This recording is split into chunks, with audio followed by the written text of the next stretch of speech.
Olá, sejam todos muito bem-vindos à terceira temporada do programa Cenário Diversidade. Eu sou Luciana Santos e o nosso tema hoje é a história do movimento de pessoas trans e travestis em Manaus. Eu não posso deixar de começar esse programa lembrando que o Brasil ele lidera, o ranking de países em assassinatos de pessoas trans. Infelizmente, a expectativa de vida desse grupo é de apenas 35 anos, uma vergonha mundial que precisa acabar. E a nossa convidada hoje aqui no estúdio é a Michele Pires Lima. Ela é graduada, mestra e doutoranda em História Social pela Universidade Federal do Amazonas. Ela coordena o GT de Estudos de Gênero da Associação Nacional de História, aqui da Seção Amazonas. É membro da coordenação da Associação de Travestis, Transsexuais e Transgêneros do Estado do Amazonas, que é a ASOTRAN. Pertence também, é uma das coordenadoras do Grupo de Estudos Históricos do Amazonas e do Laboratório de Estudos de Gênero, que é ligado ao UFAM. Michele, muito obrigada por ter aceitado bater esse papo com a gente. E assim, para a gente começar, as pessoas elas confundem muito o que é uma pessoa trans, o que é uma pessoa travesti. Elas não têm muito essa noção do que é identidade de gênero, na verdade. Há essa confusão e a gente sabe que isso é devido a várias questões, como preconceito, também uma deficiência no nosso sistema escolar. Então, eu queria pedir para você, por favor, para iniciar explicando para quem está nos assistindo qual é essa diferença, como se classifica. Então, primeiramente, agradecer o convite da Luciana por estar conversando aqui sobre uma temática tão pertinente, tão relevante, tão atual, referente à população LGBT, mais especificamente à população trans. Em terceiro, agradecer ao Cenário, a revista Cenário, por esse espaço de diálogo, de escuta também, que isso se torna uma relação dialógica, mediada para tratar de um tema tão importante, tão necessário.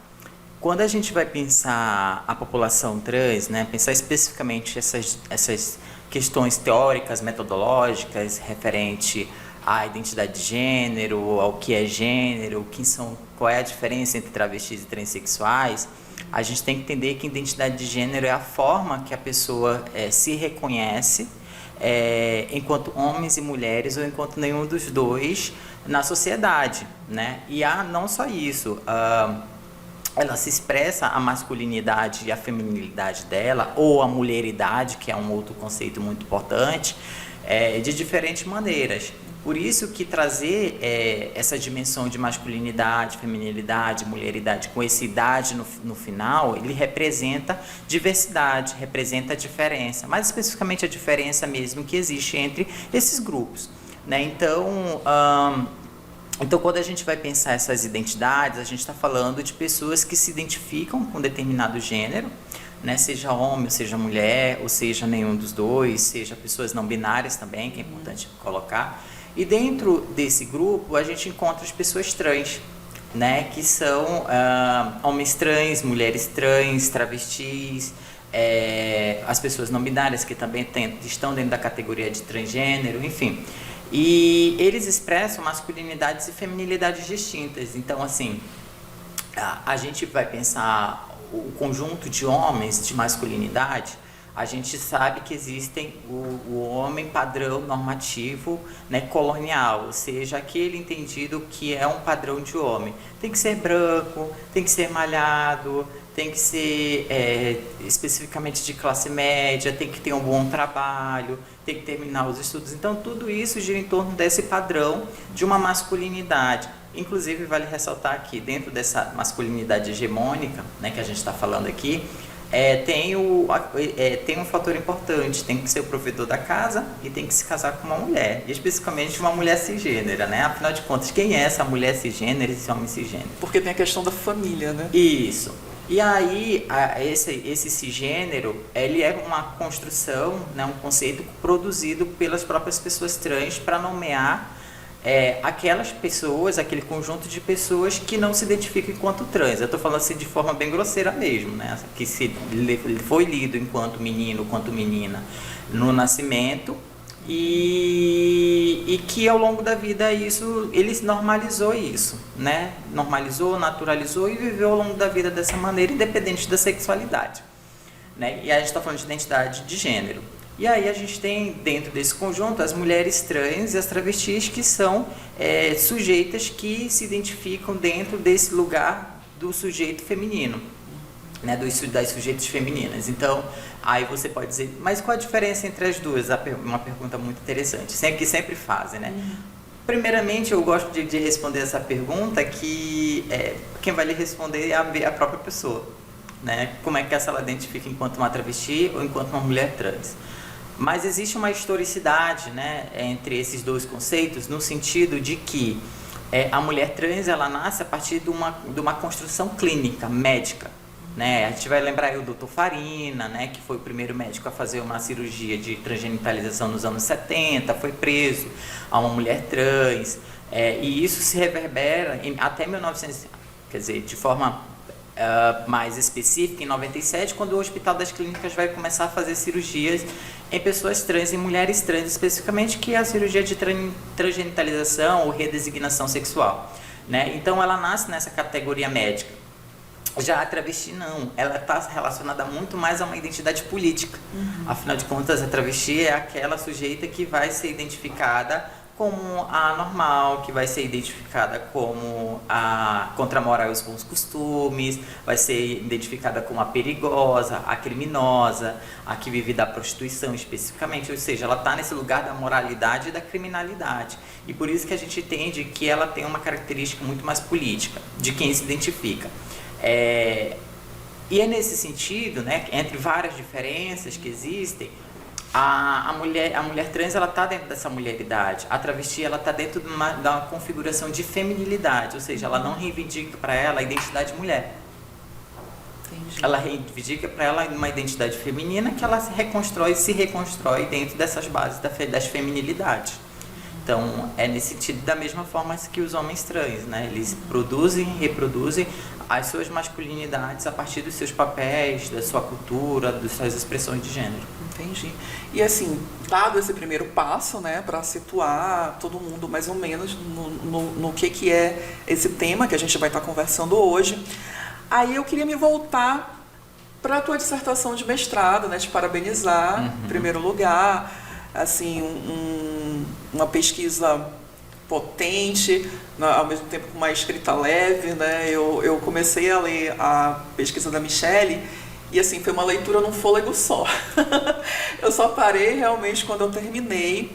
E o título dela é Senhoras do Tempo, Cotidiano, Trabalho e Ativismo de Travestis e Transsexuais em Manaus, de 1992 a 2019.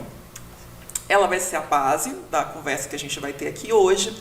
E eu queria começar perguntando para ti, Mi, porque a gente tem uma história de movimentos juntas, né, movimentos sociais, e eu admiro muito o trabalho da Michelle nesse campo também.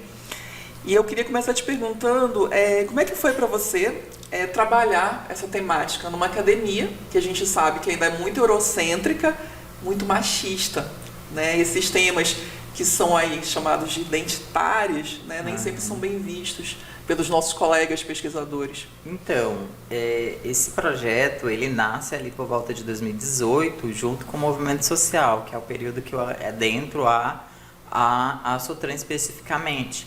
E aí é um momento que eu estou saindo da graduação, né, à época, e que eu tinha terminado de fazer um projeto de pesquisa, uma pesquisa sobre pessoas trans, quer dizer, o mundo do trabalho sexual durante a ditadura civil-militar aqui na cidade.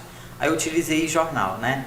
E aí, entre as diversas figuras, assim, além das prostitutas que a gente já conhece, existem as travestis e os homossexuais que vão fazer parte daquele cotidiano de trabalho, de violência, enfim, de uma expressão cultural também. E entre elas, né, numa das falas em uma roda de conversa, parecida, semelhante ao que a gente está fazendo aqui, eu mencionei algumas figuras que apareceram durante a minha pesquisa E uma mulher trans, né, também do movimento social, ela fala: eu conheci essa pessoa que você está falando, que ela foi presa na ditadura, eu morei na casa dela, que era uma figura chamada Pelé. A Pelé era lida como travesti, mas também com outro momento enquanto homossexual, enfim. E isso me chamou a atenção, porque são histórias que não são contadas, são memórias que não têm, não tiveram um trabalho realizado no sentido de entender, afinal de contas, né, como é que a gente está lidando com essas memórias que passam por um processo de apagamento e silenciamento, não somente dentro da academia, mas também fora dela também. Então, assim, foi um contexto, né, de trazer essas memórias e explicitar também outras naquele momento. E aí foi a partir disso que eu pensei em trabalhar, né, pesquisar, fazer um projeto de pesquisa investigando as memórias e as ações, os ativismos de travestis e transexuais aqui, a partir, né, dessas sujeitas, assim, entre as várias que o trabalho, ele foi um trabalho pensado numa perspectiva interseccional, mais especificamente de gênero, de raça, meio que, mais ou menos, aí é uma outra questão que é importante ser mencionada, da invisibilidade da raça, questão especificamente da negritude, de forma muito mais contundente, da questão intergeracional. Então, assim, são as mulheres que vão de 45 em diante, né? Foram 4 colaboradoras que trouxeram uma história, suas histórias de vida, e materializaram ela no momento da narrativa, que são histórias que dão conta de entender não somente o cotidiano dessa cidade e a mudança que ela que ela passou a partir dessas memórias, de uma outra perspectiva, especificamente de travestis e transexuais, né, que estão ali dentro desse lugar da subalternização, mas também memórias que vão dar conta de entender não somente as dores, as agressões, as violências, as violações de direitos humanos, mas também as felicidades, os desejos, as paixões, as relações familiares. Então, assim, esses sentimentos, né, mais do que o próprio fato, eu gosto muito dessa ideia de memória, né, principalmente com a metodologia que a gente trabalha da história oral, mais do que, né, entender os fatos quando a gente vai fazer esse trabalho de campo, né, de narrativa, de escuta atenta, mais do que entender fatos históricos, a gente está preocupada das memórias e essas experiências de vidas que essas pessoas têm, então, que são históricas também. Né? Então, o projeto ele vem com esse objetivo, né? Veio com esse objetivo, se materializou nesse processo de investigativo dessas memórias dessas ativistas transgêneras aqui na cidade. E por que a partir de 1992? Tem algum fato? Tem. O campo da história é muito interessante, né? Porque ele é a ação dos homens e das mulheres no tempo e no espaço. Né? E assim, de forma muito grosseira falando. E aí a gente tem dentro do nosso trabalho, nosso métier, a temporalidade. A gente precisa delimitar temporalidades. E aí 1992 é o tempo em que um ano de fundação do movimento homossexual aqui na cidade, né, que era chamado de GGA, né, que era o Grupo Gay do Amazonas, fundado pelo Adamor Guedes. Né? E aí é um movimento que é fundado paralelamente a um contexto muito emblemático, né, no Brasil de forma geral. E é um contexto em que há o boom do HIV/AIDS, né, de 80, mas de forma muito mais contundente nos anos 90, e há uma crescente mobilização desses grupos em situação de vulnerabilidade social ou em situação de minoria social, que são os mais atingidos, não somente pelo vírus, né, por conta das suas vulnerabilidades, mas também pelo processo de estigmatização que a sociedade vai fazer. Então, vai realizar, e aí eu falo de um processo de estigmatização, não somente de apontar o dedo na rua, mas como os jornais da época, a imprensa da época, enquanto um quarto poder do Estado... Era isso que eu ia te perguntar, né? Porque ficou muito isso também da questão da imprensa, né? Do poder da imprensa em perpetuar essa Sim. estigmatização. A perpetuação. E aí a imprensa, eu falo disso na dissertação, né? Como a imprensa ela foi fundamental para esse afunilamento da estigmatização sobre os corpos e as subjetividades de travestis e transexuais, mais especificamente porque dentre a sigla da época, eram as que exerciam o trabalho sexual, eram que tinham mais contato com um público variado e eram as mais estigmatizadas também, não só por conta da sua identidade de gênero, mas também pelo lugar de trabalho que elas ocupavam.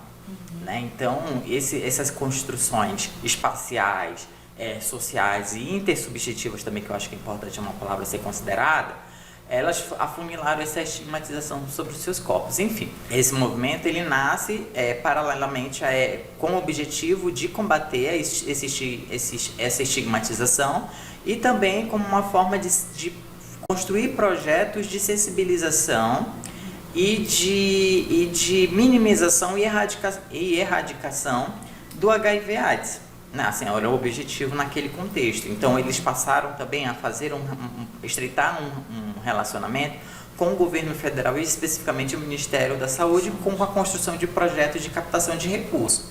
Captação de recursos para manter os seus trabalhos e os trabalhadores, mas também para manter uma sede. E aí, não somente isso, aí tem um contexto muito interessante que ele nasce junto com o Amavida, né? Que o Amavida era também uma organização que trabalhava acerca do HIV/AIDS, né? E é nesse sentido que o 1992 é um período, um marco inicial do meu projeto, que vai finalizar em 2019. Ela vai adentrar a Secretaria de Saúde para a construção da política estadual de saúde LGBT. E aí é o meu marco final da dissertação. Entendi. A gente vai chamar agora um pequeno intervalo e daqui a pouco a gente volta com mais Cenário Diversidade.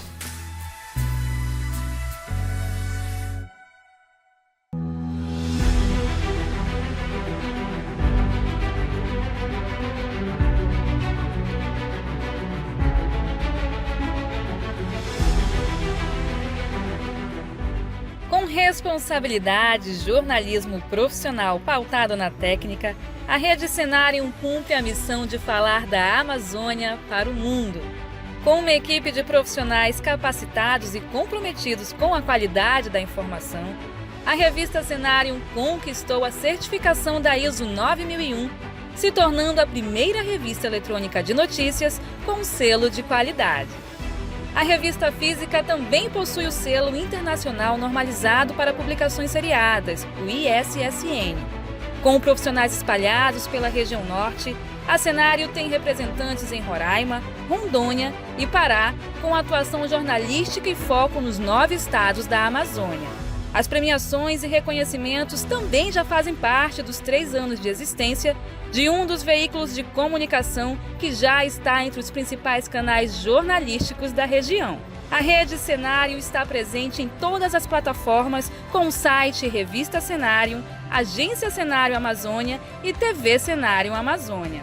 Com uma grade de programação especial, os produtos entregam ao público conteúdos autorais embasados na técnica jornalística, abordando pautas sobre o bioma amazônico e os povos tradicionais da Amazônia para o mundo.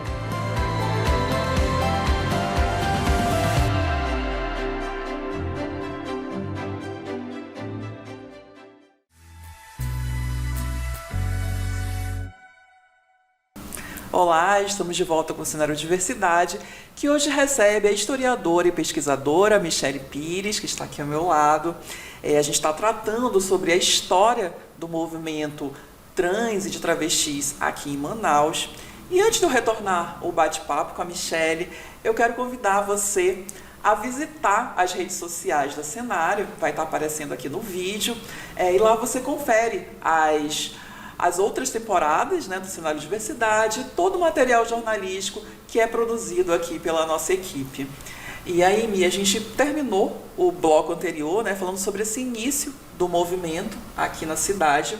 E aí você falou aqui no início, né, ele era voltado ali a outras categorias, né, do LGBT, e eu queria saber de ti quando é que tem essa virada de chave para ter aí essa maior atenção ao T do LGBT? Então, voltando, a gente tem que fazer esse recuo, né? E aí ele nasce em 92 como um grupo gay do Amazonas, e aí ele modifica, né? Assim, eu suponho que seja que ele modifica, né? Por conta de um congresso que ocorreu em Goiás, perdão, em 1995, em que é criado a conhecida Associação Brasileira de Gays, Lésbicas, Travestis e Intersexo, hoje acrescentando a população intersexo. Até porque antes a sigla ela era bem menor, né? Era GLS, no início. Na verdade, o GLS é dos anos 2000, mas ele tem uma característica mercadológica. Né? Ele traz o S como uma forma de simpatizantes para alcançar o público que não é LGBT.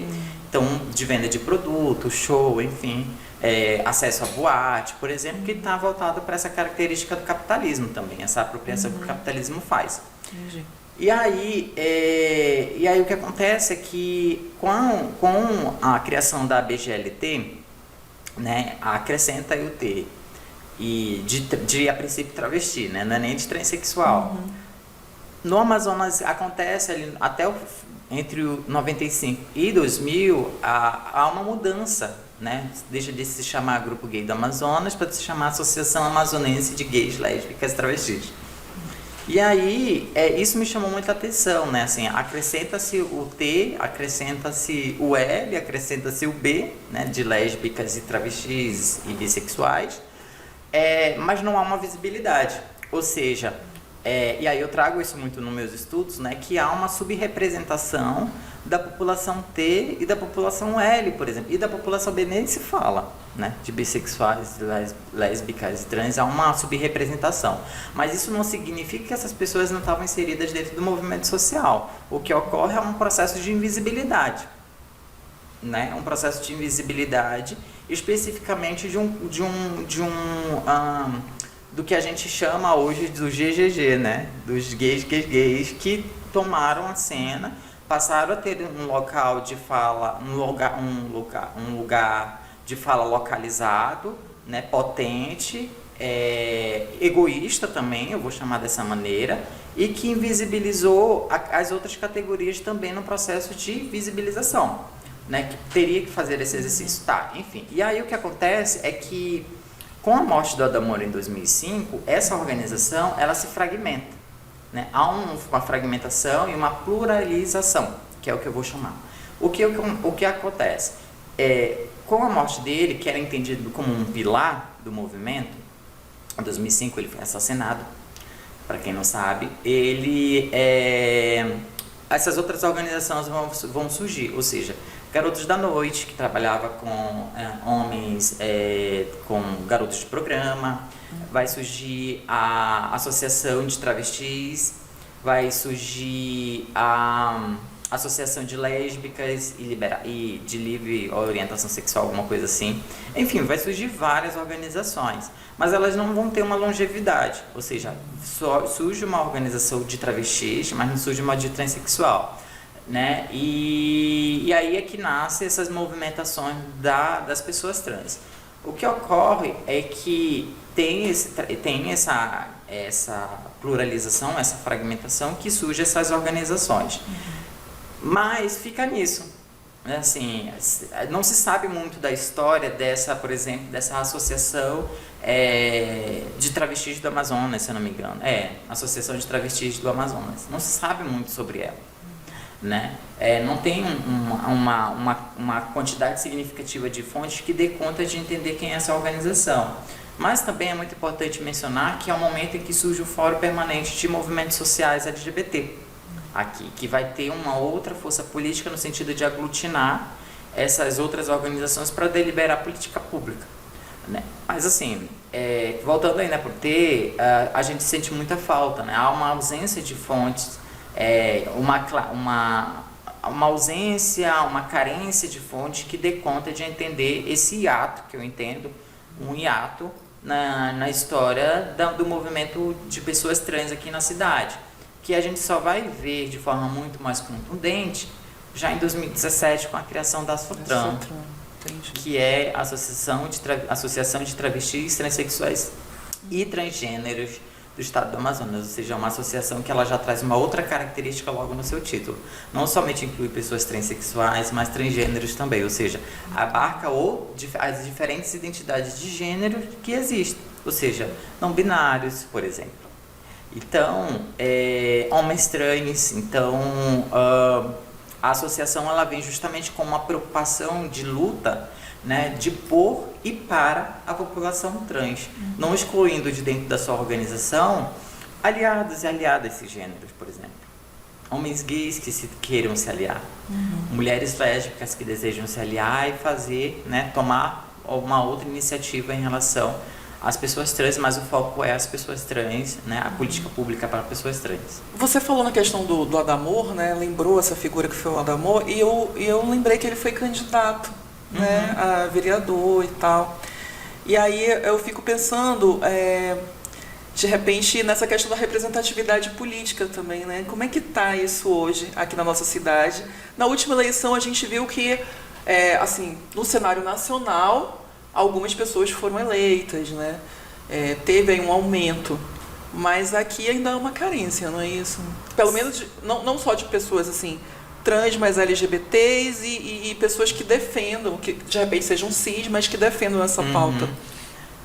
Eu observo, certa vez eu estava num evento em Parintins e me fizeram uma pergunta parecida com essa, né? Eu observo que a gente ainda é uma sociedade provinciana, né? Então, assim, com uma construção política, inclusive partidária também, que carece de maior diálogo. A gente observa as articulações, por exemplo, de determinados partidos de esquerda e de centro-esquerda em relação a trazer para dentro do debate as pautas de gênero e sexualidade, de forma interseccional também, porque eu acho que isso nunca tem que se perder de vista.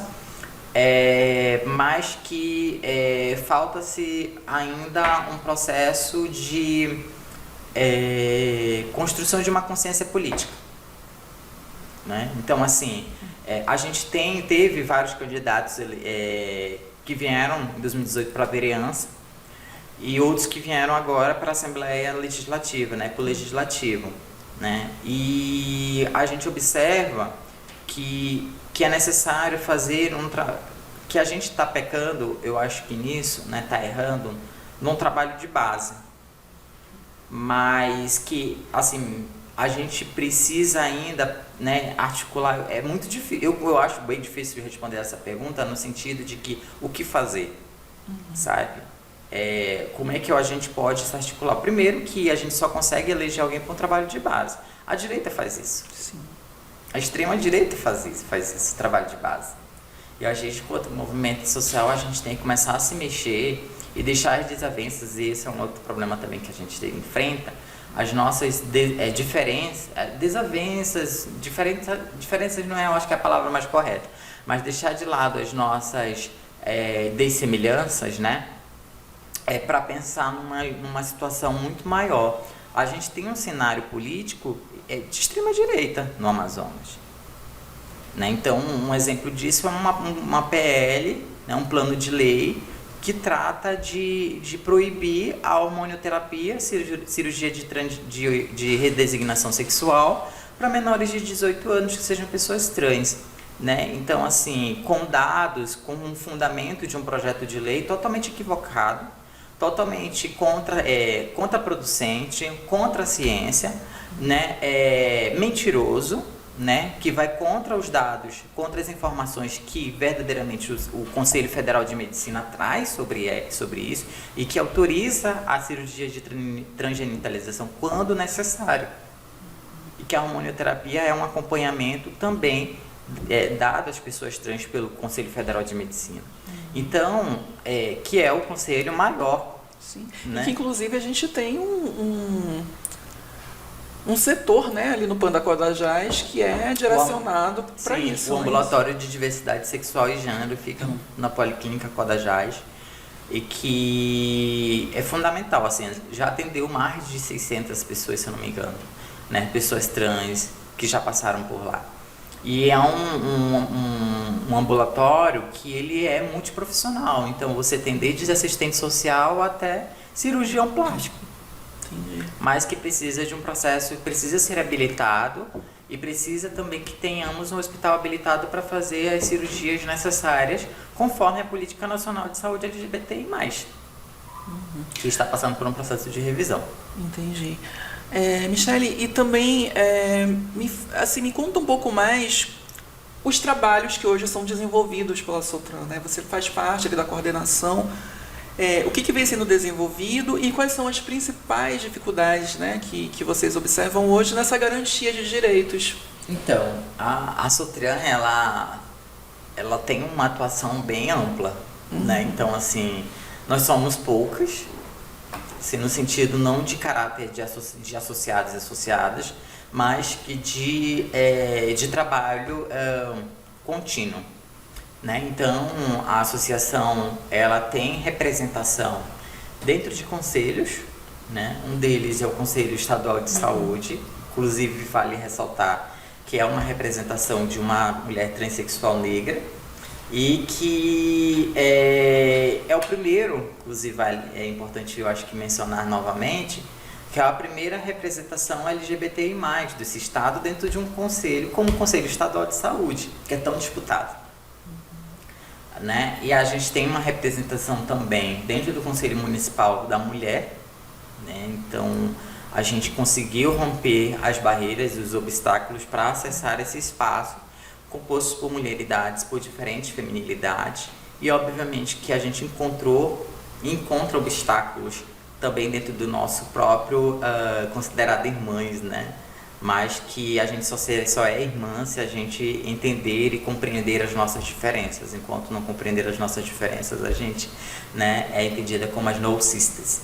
E dentro do Conselho Municipal da Mulher, a gente também está dentro do comitê, né, com representação e representatividade em todos esses que eu mencionei, também no Comitê Interinstitucional de Saúde LGBT, que hoje a gente tem que graças a esse comitê e graças à Coordenação Estadual de Saúde LGBT, sobretudo pelo trabalho que a professora Vivian Marangoni realizou enquanto coordenadora e junto com os membros do comitê, de construir, né, e de conseguir avançar com a política estadual de saúde LGBT e com um plano operativo de saúde para os nossos trabalhos evoluírem. E aí vale ressaltar que é por conta desse plano, por conta dos trabalhos que o comitê faz, que hoje a gente tem aderido a municípios que aderiram ao plano e que hoje estão construindo os seus planos municipais, 13 municípios. É pouco, a princípio é pouco, mas a gente tem, avanço, e a gente tem um estado que tem uma tamanho do característica, país, né? Dificuldades de sim, locomoção e tudo mais. E que aderiram ao plano, né? Aderiram ao plano e estão construindo seus planos municipais. Alguns já têm os seus próprios coordenadores municipais de saúde LGBT, como Itabatinga, por exemplo, que vem fazendo um trabalho fundamental em relação à saúde da população LGBT. E que a gente está avançando nisso. E isso foi graças a várias pessoas, vários grupos e movimentos sociais, tanto a universidade quanto os setores da saúde do Estado, mas aí também acrescentando a participação fundamental da associação, que é a Sotran, para o avanço dessas políticas, né, para que a gente tenha. Então, assim, quando a gente vai tratar de saúde LGBT, a gente é o único estado, só para ter uma ideia, a gente é o único estado da região norte que tem um plano estadual de saúde LGBT. A região norte, dentre os outros estados da região norte, não tem, nem o Pará. Então, e do Brasil, a gente é o 5º estado com um plano de saúde. Plano Estadual de Saúde LGBT. Então, a gente já avançou muito. E eu acho que eu consigo visualizar, por exemplo, a atuação da associação nesse sentido. Tem esse trabalho, né, de construção de políticas públicas, que é um dos objetivos da associação, mas também os trabalhos de base junto com as suas irmãs e seus irmãos.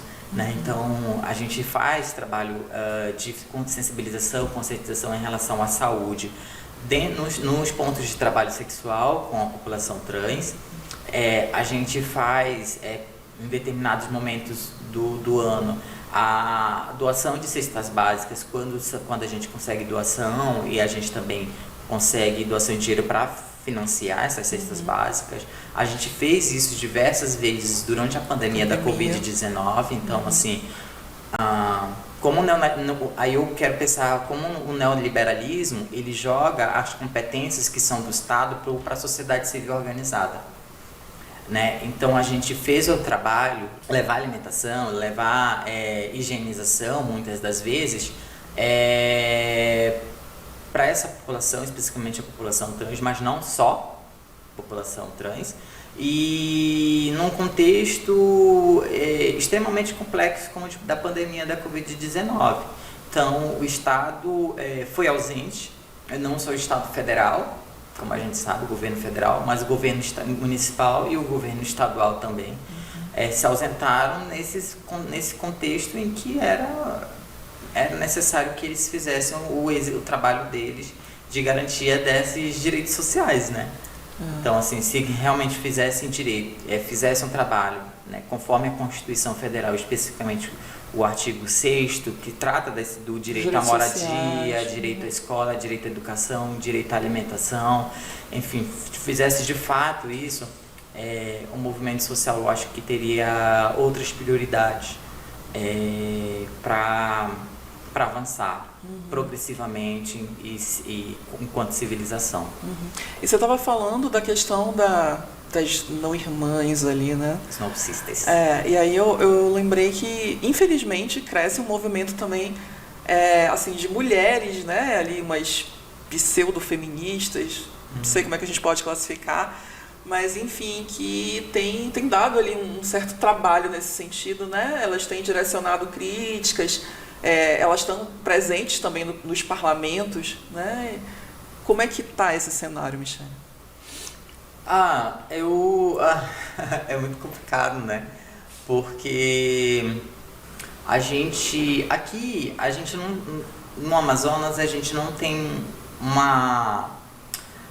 não encontra tanto essas barreiras com essas red fems, né, que a gente vai chamar, ou as feministas radicais que excluem as mulheres trans e as travestis das pautas e das lutas feministas. Né? Então, por isso que existe o transfeminismo, por isso que existe o feminismo negro, né? Existe o feminismo indígena por conta dessa exclusão que as feministas radicais fazem. E aí a gente entra dentro desse feminismo radical com uma característica de que, né, da branquitude, da meritocracia, enfim, que não leva só em consideração o caráter biológico, né? E que é colonialista. E que nesse sentido a gente não encontra tantos obstáculos assim. Muito pelo contrário, a gente encontra muitas companheiras de movimento, do movimento de mulheres, que a associação, que a Sotran faz parte, como o Fórum Permanente de Mulheres de Manaus, mas que pelas histórias que me contam, né, não somente as travestis e as mulheres trans ativistas, mas também as ativistas lésbicas, né, de como foi difícil o acesso desses grupos de sexualidade de gênero dissidente. E aí é importante fazer essa reflexão, mas o que é sexualidade de gênero dissidente? São as identidades de gênero e de sexualidade que não são hegemônicas, ou seja, quais as identidades sexuais ou orientação sexual hegemônica? É heterossexual, ou supostamente heterossexual, né? Mas que, né, subalterniza e hierarquiza que a sexualidade dissidente é o homossexual, é o gay, a lésbica, né, é o bissexual, é o assexual, enfim. Que não corresponde a essa normatividade. Então, só para a gente deixar claro o que é isso, né? E aí, houve, de fato, obstáculos dentro do movimento em determinado contexto histórico, do acesso das mulheres trans e travestis dentro desse movimento, dessa movimentação maior, né? Inclusive dentro do próprio conselho, mas que a gente resiste, a gente é resiliente. Então, assim, a gente passou um bocado de coisa na vida para ser freada num contexto em que não deveria ser. E que a gente, com outras aliadas, a gente conseguiu acessar esse espaço de decisão pública de gestão mesmo, né? Então, assim, Mas essas feministas radicais a gente ainda não se deparou com elas aqui no Amazonas especificamente. Quando elas chegarem, se preparem. Bom, a gente vai fazer mais um intervalo e daqui a pouco a gente volta com o cenário diversidade.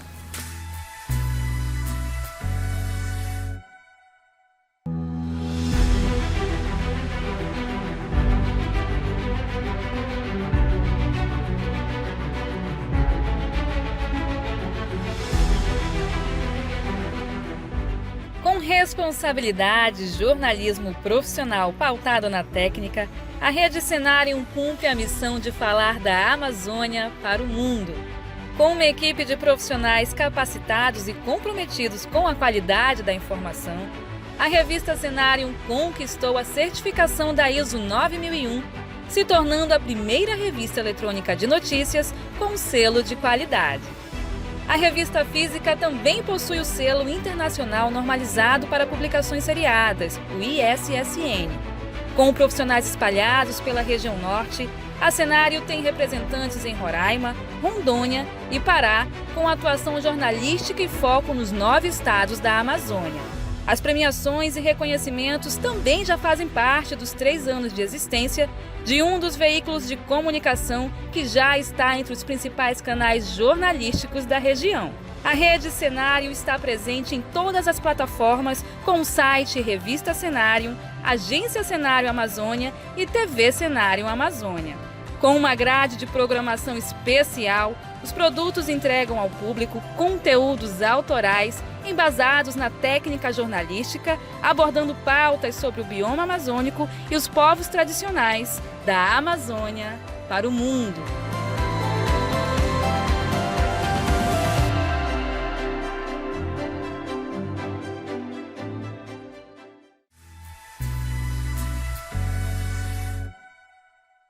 A gente está de volta com o último bloco do Cenário Diversidade dessa semana e eu quero começar agradecendo, o trabalho do Salão Sobela, que é onde eu faço a minha maquiagem, o meu cabelo. Muito obrigada, Stephanie, Rafael e todos os demais membros da equipe. E eu quero também reforçar o convite a você para acessar as nossas redes sociais, da Cenário. Lá você vai encontrar os outros episódios dessa temporada, também das temporadas anteriores e os demais materiais produzidos aqui pela nossa equipe de jornalismo. No bloco anterior, a gente conversou, sobre a questão da Sutran, também aí das feministas que de repente não são tão aliadas assim à causa, A gente terminou falando sobre isso. Mas nesse bloco eu queria assim, que a gente dedicasse ele às senhoras do tempo, que são aí essas tuas colaboradoras da dissertação. E eu queria saber como é que foi essa escolha, como foi, na verdade, esse encontro com essas mulheres, como é que se deu esse encontro? Eu havia mencionado no início como o projeto nasceu, e foi justamente do encontro com foi a minha primeira colaboradora, que eu nomeei como Flor de Lis. Ela tem hoje... São nomes fictícios. Na verdade, só o dela. Só o dela. As outras pediram que colocasse o nome delas por diferentes razões, Uma delas é que a gente está contando a história delas. Essa foi a única que pediu que trocasse o nome. E aí ela já é uma senhora de 62 anos, Então, foi a minha primeira colaboradora. Topou, assim, imediatamente. Todas elas não titubearam quando fiz o convite. E foram conversas muito, muito legais, muito incríveis, assim.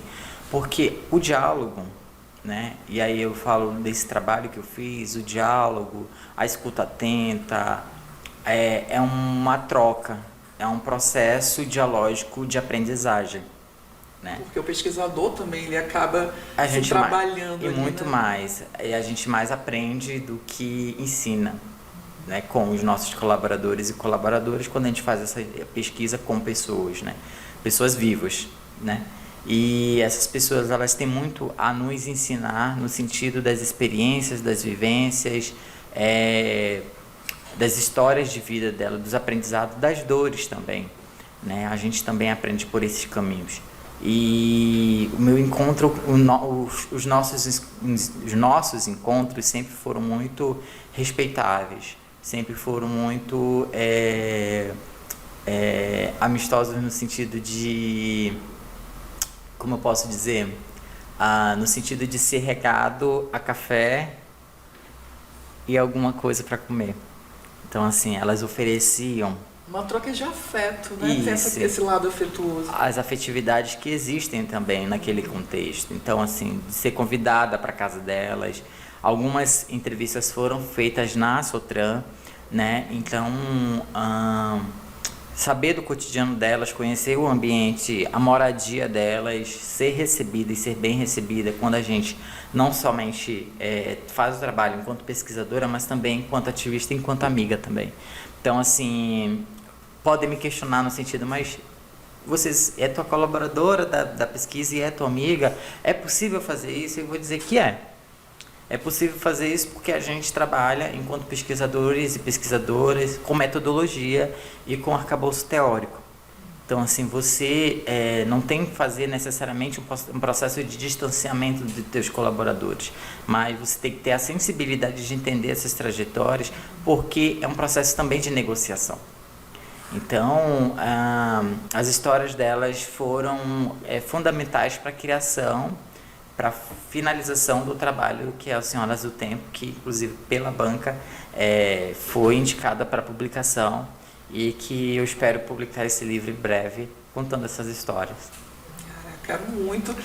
Eu fiquei imaginando, eu te confesso, quando eu estava lendo, eu fiquei olhando assim, eu falei, nossa, isso aqui daria um livro maravilhoso, eu já imaginei a festa de lançamento e tudo. Porque eu sou dessas, né? E aí, Michele, me fala, assim, a gente percebe durante a leitura que a questão da família, né, o papel da família, assim, é fundamental na trajetória delas, sim, né? E até para aquelas que infelizmente não tiveram esse apoio, né? Como é que é, assim? Queria que tu abordasse um pouquinho essa questão da família. Da família. Então, quando eu pensei em trazer a dimensão familiar, por algumas razões. A principal delas é a bibliografia que eu fui lendo, falava, né, tratava dessas histórias de travestis e transexuais. E eu não me refiro somente a trabalhos de história, né? Mas eu me refiro também a trabalhos de outras áreas, como a antropologia, a sociologia, a psicologia. E a família era algo que não tinha um papel, não tinha uma concentração assim, vamos fazer um capítulo especificamente sobre família.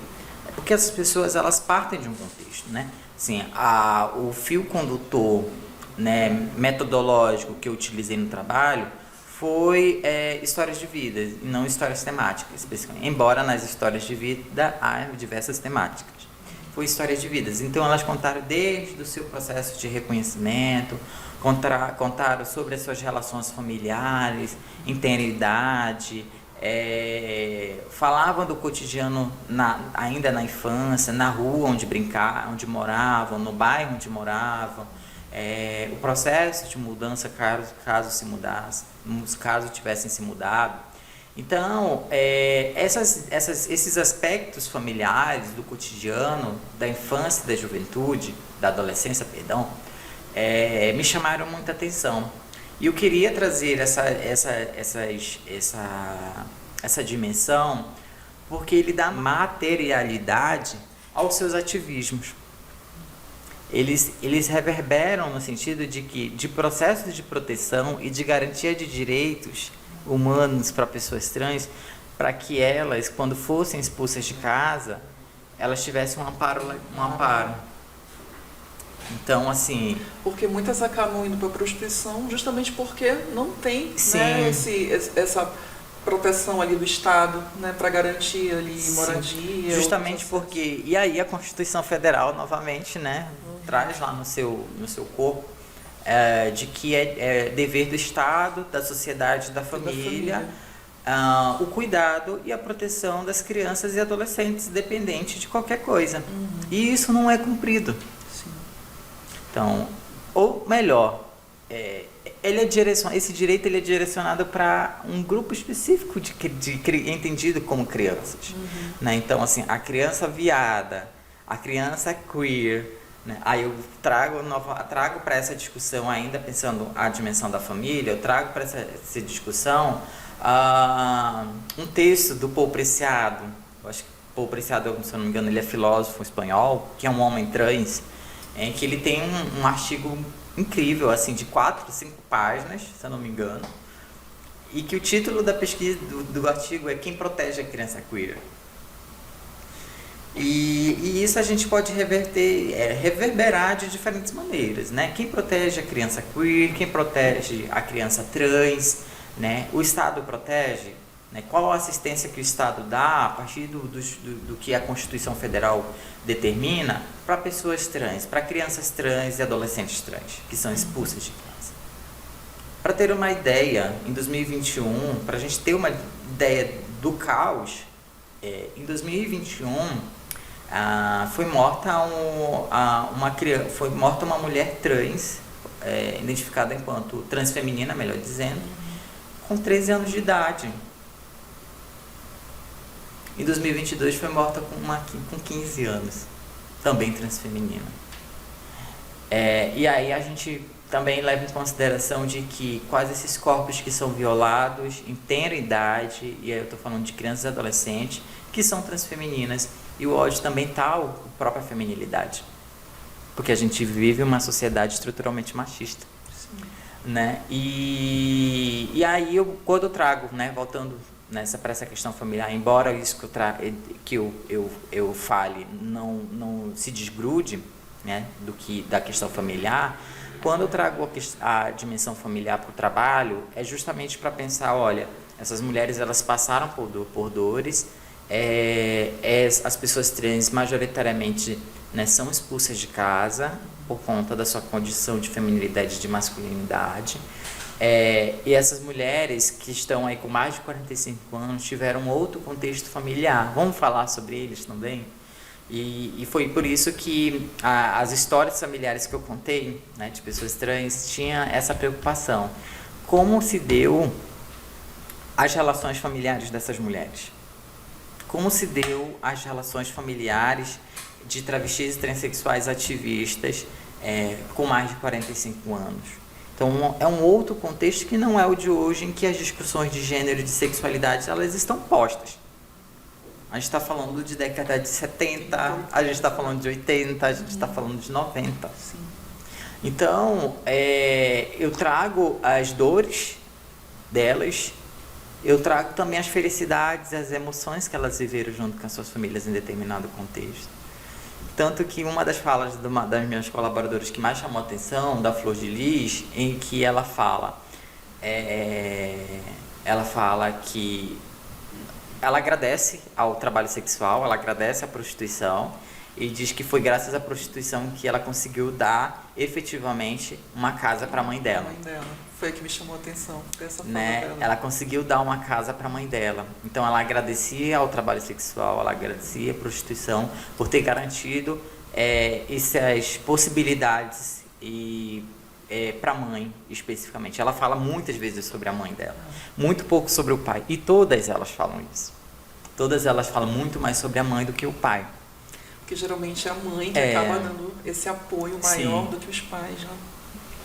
Então, foi uma das falas, das narrativas que mais me chamaram a atenção desse contexto familiar. E eu não queria perder de vista. E é a figura materna também, que é, em alguns contextos, o exemplo para elas seguirem. No sentido de feminilidade, de como se comportar, como construção de expressar uma feminilidade. Então, a Camila Dantas, por exemplo, fala disso, né, quando eu vou falar de família, né, da inspiração que a mãe foi para que ela também expressasse determinada expressão de gênero que tivesse que compactuasse como a mãe dela se vestia, se comportava. E tem o aspecto também que não é exatamente uma mãe, mas acaba sendo, quando elas saem de casa, muitas vezes tem o papel também da travesti mais velha, né? Sim. E acaba tomando esse papel na vida delas. Sim, sim. Elas falam em algum momento, falam dessa relação familiar, mas também das outras relações familiares que são construídas para além desse ambiente que a gente conhece, né? Então, assim, é nítido, é histórico que a população LGBT, e especificamente a população trans, construa outras formas familiares, de familiaridade. Então, muitas das vezes, essas mulheres trans, travestis e homens trans também, que são expulsos de casa, eles vão construir relações familiares com outras pessoas trans, sobretudo, às vezes, bem mais velhos, que vão acolhê-las e acolhê-los e ensiná-los, educá-las, falar sobre os perigos que existem na sociedade. Então, tem essa outra dimensão familiar também que são construídas. Então, a questão familiar, né, esse núcleo familiar que a gente reconhece, ele tem que ser revisto no sentido de que há outras possibilidades de produção de família, de familiaridade. Eu lembrei da série Pose, né? Apesar de eu saber que algumas pessoas não gostam, acham ela um pouco, que ela foge um pouco da realidade. Eu não sei se é a tua opinião. É ficção, né? Mas eu já ouvi falar assim que deturparia um pouco a história do movimento. Não sei, eu sei que eu gostei bastante da série e eu lembrei... Isso daria uma outra conversa, né? Porque é a mesma coisa, assim, quando a gente vai pensar história... sobretudo da população LGBT, documentos oficiais, escritos, são ausentes. A gente conhece a história muitas das vezes pela narrativa, pela oralidade. Então, tem uma fala da Jaqueline Gomes de Jesus, que é uma psicóloga transfeminista, em que ela fala algo muito interessante, que a gente só conhece a história da população trans porque ele passou por meio da oralidade. Então, a tradição oral é uma ferramenta fundamental e histórica dentro da população trans. A gente não escreveu as nossas histórias. A gente não publicizou as nossas histórias. Nossas histórias não estão em documentos oficiais, né? Mas nem por isso as narrativas das mulheres trans e travestis, elas são assimétricas. Na verdade, elas se equiparam também. As fontes orais, especificamente aqui das mulheres trans e travestis, elas se equiparam às fontes oficiais. E aí tu me faz lembrar da que é considerada, né, a primeira transexual travesti no Brasil, que é Chico Maniconga, né? Que a gente tem conhecimento dela por conta dessa oralidade, né? Foi passando, da oralidade. E chega até os nossos tempos. Na verdade, a Chica é uma figura emblemática, porque a Chica foi encontrada. E aí eu acho que é algo muito importante, né? A gente não escreveu as nossas perspectivas, né? Os nossos pontos de vista, as nossas visões de mundo, mas escreveram sobre nós. Aqueles que não são trans, a população cisgênera, heterossexual, que escreveu sobre nós. Os homens escreveram sobre nós. E quando eles escreveram nos registros policiais, por exemplo. Nos escreveram nas manchetes policiais da imprensa. A gente está ali. E quando é escrito de uma maneira pejorativa, desqualificando, entendendo como marginal. E a Chica Manicongo está nesse lugar, né? Ela foi encontrada num processo da Inquisição do Santo Ofício no final do século XVI. No final do século XVI, se eu não me engano. Final do século XVI, por um antropólogo e entendido como historiador também, na Torre do Tombo, em Portugal, e ele leu ela enquanto homossexual. E aí foi necessário que as pesquisadoras, as intelectuais trans, pegassem novamente essa documentação e entendessem que Chica não se tratava de um homem gay, não se tratava de um homossexual, muito pelo contrário, se tratava de uma travesti. Porque ela se comportava como determinada feminilidade, ela trajava vestimentas do universo feminino à época, ela exigia ser chamada de Chica e se relacionava efetivamente com homens. Então a gente está falando de uma sujeita feminina, Então a gente está falando de uma travesti. E isso é um grande debate que existe, porque dizem que Chica não era isso porque a identidade travesti só surge na ditadura civil-militar, com as dimensões farmacológicas e médicas. Não, a gente tem uma historicidade, ela não nasceu na ditadura, a gente tem algo longo, uma história longa e que ela precisa ser contada, ela precisa ser cada vez mais explicitada. É isso, Michele, eu te agradeço muito. Assim, ainda tinha outras coisas para perguntar para a Michele sobre o trabalho, mas assim, fica a dica para você baixar essa dissertação, né? Ela está disponível no site da UFAM, é só ir lá no repositório, colocar o nome da Michele e fazer o download. Então, Mi, mais uma vez, muito obrigada pela tua participação, né? Te parabenizo pelo trabalho. Já estou de olho na tese do doutorado, né? Que é um desdobramento, né? Mas com sujeitas agora lésbicas e negras, não é isso? E assim, muitíssimo obrigada. A gente espera, né, te trazer aqui outras vezes para conversar sobre outros temas também. E eu queria que você fizesse suas considerações finais, né? Primeiramente, agradecer, né? Eu acho que, novamente, por estar aqui com vocês, contigo, Luciana. Eu digo com vocês porque eu levo isso muito em consideração, né? A Luciana está me entrevistando, mas existe toda uma equipe por trás. E essas pessoas, esses profissionais, eles precisam de agradecimento também. Agradecer o empenho, agradecer a entrevista, agradecer a leitura atenta da minha dissertação de mestrado, que eu fiz com tanto carinho, num contexto de pandemia em que eu ficava na mesa quase que o dia inteiro escrevendo. E dizer, né, que essas histórias elas precisam cada vez mais serem contadas, cada vez mais serem lidas. Leiam pessoas trans, eu acho que é isso, né? Leiam pessoas trans, leiam intelectuais trans, leiam intelectuais negras, porque não pirateiem os nossos trabalhos também, por favor, que a gente faz com tanto esforço, tanto carinho. Assistam esse episódio, assistam os anteriores, porque eles tratam da nossa história, eles tratam de temas que causam para nos balançar dos nossos lugares de conforto. E eu só tenho a agradecer. Obrigada. A gente acredita aqui, né, o Cenário Diversidade, ele tem essa proposta de desconstrução, eu sempre falo isso, né?